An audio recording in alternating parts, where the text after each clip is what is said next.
Greetings, flesh wound horror freaks, and welcome to a brand new episode of Flesh Wound Horror. I am Daniel Shine, joined by producer Todd Loya What's up? and Pugs Dread. Namaste. What's up, y'all? So we're here tonight to discuss a very interesting film. The whole concept there. Todd has the Blu-ray in front of him. Zed's Dead. New film from Sean Donohue. Very nice back cover. Yeah, cover back. So we are big fans of Sean Donohue and Gator Blade films. We've covered the Death Escort Service films in the past. My favorites. Especially those first two. As you can tell, I am a fan. I got cast and director signed poster art there. Those films are so sleazy. Something for everybody. And you can go back and look at our old reviews for those. But we're very excited to talk about their new film, something a little different here, called Zed's Dead. And in this one, take a plunge into the morbid world of Z and M's Pawn. This movie is based loosely off the characters of Zed and Maynard from Quentin Tarantino's Pulp Fiction. See what happens to Z and M before, after, and during the events that happened in Pulp Fiction. Z and M are on a road to success running their pawn shop when an investigating officer of the law becomes suspicious of felonious activity happening in and around the pawn shop. Detective Pine is run down and burnt out. However, it doesn't stop his forceful nature to stop these criminals dead in their tracks. All right. So Zed's Dead. I had heard about this, and then I was like, oh wow, a fan film for Pulp Fiction. This is amazing. This is amazing. I don't know if I've ever watched one for Pulp Fiction. I feel like there has to be out there. It's not technically a fan film. I don't think.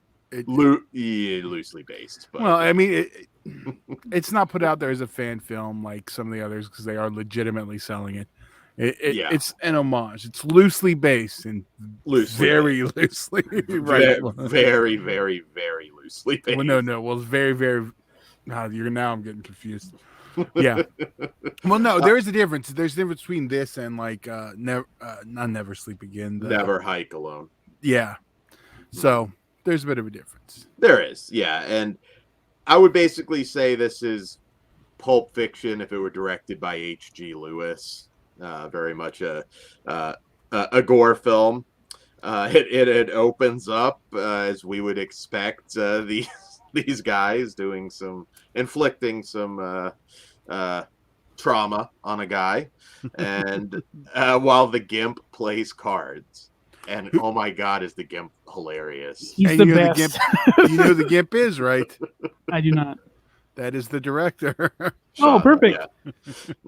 He was also trying to pawn off his guitar at one point, which is awesome. Yeah. Oh, yeah. Okay, so you recognize it from that. Yes. Yeah, I didn't recognize his outfit. There is something so funny about the Gimp just making blueberry pancakes to me. I love that they were blueberry. There's a lot of fucking things to like about this. Man, the breakfast table alone in the movie, there is so many Pulp Fiction Easter eggs that I go back and rewatch because I was pointing them all out. Though technically, it wasn't Fruit Brute, but they still had a Monster cereal up in there. And I can't remember. There was so much on that table. Oh, yeah. I wish Blueberry would just sponsor the next film for them. And low budget stuff. Now, the first two Death Escort Services are about as sleazy as they come. And I say that in the best possible way. They're just, wall to wall, explicit nudity with a lot of old school gore thrown in there as well. That's still here. This is a very sleazy film. Not as overwhelming though. So I would say you might still like this if you didn't care for the Death Escort Service films. It made me laugh I mean, this isn't played particularly seriously. I really view it as a sort of a micro budget splatter comedy, and it works. It works. A lot of it's still not PC. There's a lot of language. Thankfully, they were flying the stars and bars proud, and I was happy to see it. Oh man, what did you think, Pugs? I kind of know, but what did you think? Well, you may not know because towards the end, I kind of checked out. I'm like, damn it, for me, it was more of a sprint than a marathon, even though it comes in at a short time. But like, as soon as we get closer to the, I don't want to give away too many things, but gets closer to the actual movie that inspired this film. That's where it kind of lost me. But everything prior to that was kind of fun. You got to be very forgiving. They're stretching a budget. I'm pretty sure it's micro. But I tell you what, if you're a fucking diehard Pulp Fiction fan, you will find something in this to like because there's a lot. I was smiling throughout the whole time, except the end. But even that, I can just go watch Pulp Fiction. Can I predict your favorite line real quick? Sure. Well, at least the one that I can repeat. Hey, hey Zeke, there's a wonton in my soup. Was that you? That's pretty funny. Yeah. Honestly, there's a lot of fun. There's a lot of shit in there. It made me lose my train of thought. But I love the blueberry pancakes. That I was like, oh man, and then the Gimp's cooking it with all the gifts. Yeah, I'm mumbling here, but this is just a fun time. I recommend checking it out at least once, but like I would not compare this to Death Court Service at all. Death Court Service is like on another level compared to this, for me. I know we need to check out, which for some reason we haven't yet. We have to check out Naked Cannibal Campers, and I don't think I've seen Delta Delta Die yet. I might have, or Delta Delta Pie. I have that one. Cannabis Clause. There was a poster in there. Was it Cannabis Clause or Cannibal Clause? Cannibal Clause. Cannibal Clause. There was a poster there. I like that. That movie's fucking awesome too. Yeah. All right, me. Yeah, if you look at Pulp Fiction and the one part you can make like a really good exploitation film was they grabbed that thing and they made that exploitation film. Because there's definitely a movie that, with these two guys' story to be told. A couple things, and normally they would drive me insane, but for some reason I gave it a pass, is if this is taking place in the Pulp Fiction time frame, there were some things that shouldn't have been around. Like the blueberry box was wrong. There was some other little things, but I was like, you know what? It's different. It's not a studio film where I'm like, you should know fucking better. I should knew that it was close enough. So I can't even give him shit for that. But yeah, it didn't drive me insane. I noticed it and then I just let it go. But I did bring it up, so maybe it bothered me. It bothered you more than you thought? No, it didn't. We got the backstory to a certain item that becomes very important in Pulp Fiction. I thought that was fun. I was like, oh, are we going to get a watch too? Right? Yeah, I liked that it was like, it didn't go too like prequely. I mean, there's some bits that we get explained that would make sense, but overall, I did really like it. I think probably more than Pugs. It was just a fun, low budget, setting the Pulp. I don't know if it helped or hurt. I watched Pulp Fiction immediately before it. Well, I mean, obviously, we're talking different production values. See, I like the cheap H.G. Lewis style gore. I mean, yes, it's not entirely realistic, but that worked perfectly. I will say the CGI bullet shots, that bugs the fuck out of me. I let those go. I did too. But yeah. Because you can tell, like, with it's a tiny complaint. Their space they're using, like, I'm going to forgive a lot. Yeah. They got it made. For me, the CG bullets kind of lie with, like, the time era stuff. Like, I noticed it, but it didn't bother me like it would if it was in a bigger movie. For this, I'm okay with some CGI muzzle shots. Mm-hmm. Yeah, and like I said, this made me laugh. They shot this, I'm sure, for next to nothing, which Gator Blade films, like they said, micro budget stuff. But that doesn't stop them from making entertaining movies. It's insane how much more entertaining some of their stuff. I haven't liked everything, but some of their stuff was in comparison to a B movie that maybe cost $50,000 to make. They deliver, and they deliver here too. Like I said, not as much, but there is some skin. And at the beginning, you may think it's mostly male oriented, but they do deliver by the. You got to keep the spirit of the Pulp Fiction scene in there. Yeah, I mean, well, that's right up front. So yeah, that's. Yeah, they go straight into that. There were certain characters that came into the story. I'll just say there's a religious one. I'm like, this is a little much, but okay, whatever. That was Dan's favorite bit. What are you talking about? Oh, no, probably the two girls that came in, I'm assuming. Yes. Okay. Well, I maybe the nun was my favorite. See, it's the whole, flashbacks when he was back in religious stuff. There you go. Nunsploitation, man. Yeah. Oh, that's fucked up, Todd. So yeah, H.G. Lewis style humor, or actually, if you want to make it a little more modern, Chainsaw Sally, the Chainsaw Sally show, especially. A little modern, something from almost 20 years ago. Not the show. Is the show still going? It's actually coming back, I believe. I have to see where that is because I enjoyed the Chainsaw Sally show. But yeah, which in itself was an homage to H.G. Lewis. So that gives you an idea here. If you're looking for a super serious take on Pulp Fiction, I don't know if it entirely feels like it's in that universe, but it tells a fun story, and yeah, it made me laugh, and it's got the gore, it's got the sleaze. So, any other thoughts, gentlemen, before we rate it? I'll just say I wanted to like it a whole lot more because of how much I love Pulp Fiction, but that I'm not like bashing on Zed's Dead because like the idea is fucking brilliant, and the fact that escort service guy, what's his name? Sean Donohue.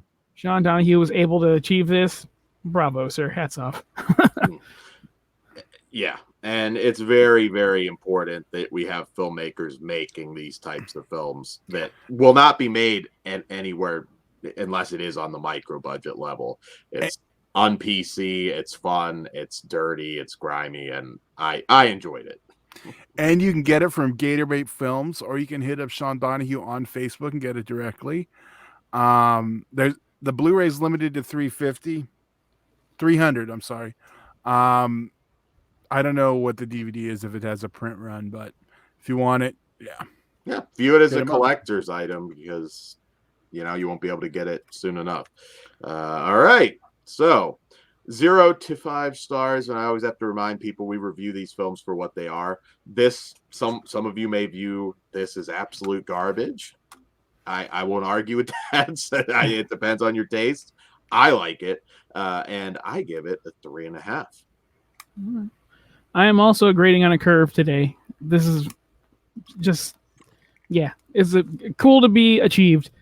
I'm gonna give it a 3. Yeah, I'm with Dan. I'm a 3.5. I really did like this one. I think it's worth. If you like this style of stuff, go watch the trailer. If you're unsure, it's exactly what I expected, and I'm happy with it. So yeah. So I do plan on revisiting it. So that should say something. You gotta watch it with Pulp Fiction. Yeah, that's what I did. Which I fucking love. Pulp Fiction is one of the greatest movies ever made. And I'll tell you, I was borderline a 4 on this one, but hey, I don't blame you. And I'm still like, is that what I wanted to give it? But it's a lot of fun. Like I said, we're not going to rate something like this on the same level as an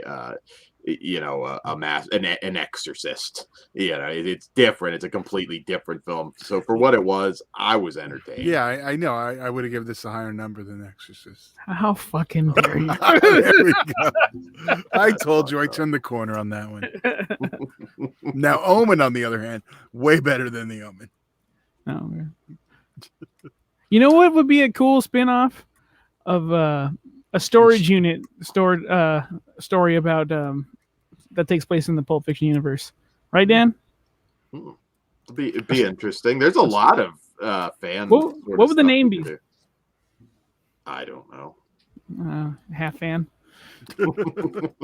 I didn't rewatch Pulp Fiction before this. I probably should. Oh, I'm sure you know the line I'm reaching for, sir.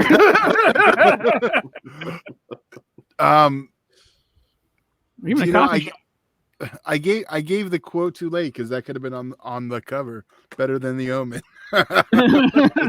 Sean, if you reprint it, feel free. Flesh Wound features, Yeah. Flesh Wound horror. Fuck The Omen. Oh, yeah. There you go. That too. Shit. There's no lesbians or nuns or gimps in The Omen. Come on. It's not I'm even pretty sure close. there's nuns in The Omen, though. Oh, yeah, that was actually stupid. So, yeah, cross that out. There are no gimps, and there are no. At least on screen. We don't know what goes downstairs in those churches. Dan might. Oh, that's true. There could be gimps. See, it's true. There could be gimps in the. Yeah, you never know. Oh my God, I would go to church more often. Altered Can you gimps. imagine just like a gimp just showing up and sitting down for Sunday service? That I has would to be like love it. just like a full on like leather outfit and just sits down. He doesn't slam the cross. His chains all rattling. He goes up to take communion and he just has to zip it. And also with you. All right, so we're going to hell. We hope you enjoyed this show. Yes. Also, patreon.com/fleshwoundfeatures. Hey Dan, before you get out of here, well, I'm not going to say we're not going somewhere that doesn't exist, but didn't you have something you wanted to show off? Yeah, I did. Oh, did you? And I blinked. He did. That's short service. All right, my bad. Lots of beautiful women in that, of all sorts of varieties. So, Speaking of beautiful women, make sure to check out one of our previous shows. yes, and all right, patreon.com/fleshwoundfeatures. It all starts at $1. Exclusive, uncensored content. Ooh, nice. Yeah, we should have some new stuff going up there soon. That's definitely where things get a little more raw and spicy.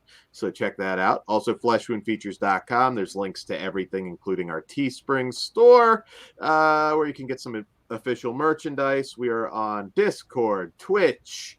We are Twitter at Fleshwound Radio, and we are Horror Cartel Fleshwound Radio Facebook group. So you can find us everywhere now. That is correct. Yeah. So, all right. Well, with that being said, gentlemen, let's get the hell out of here. Dan. Good night, Mr. Todd. Heil shine.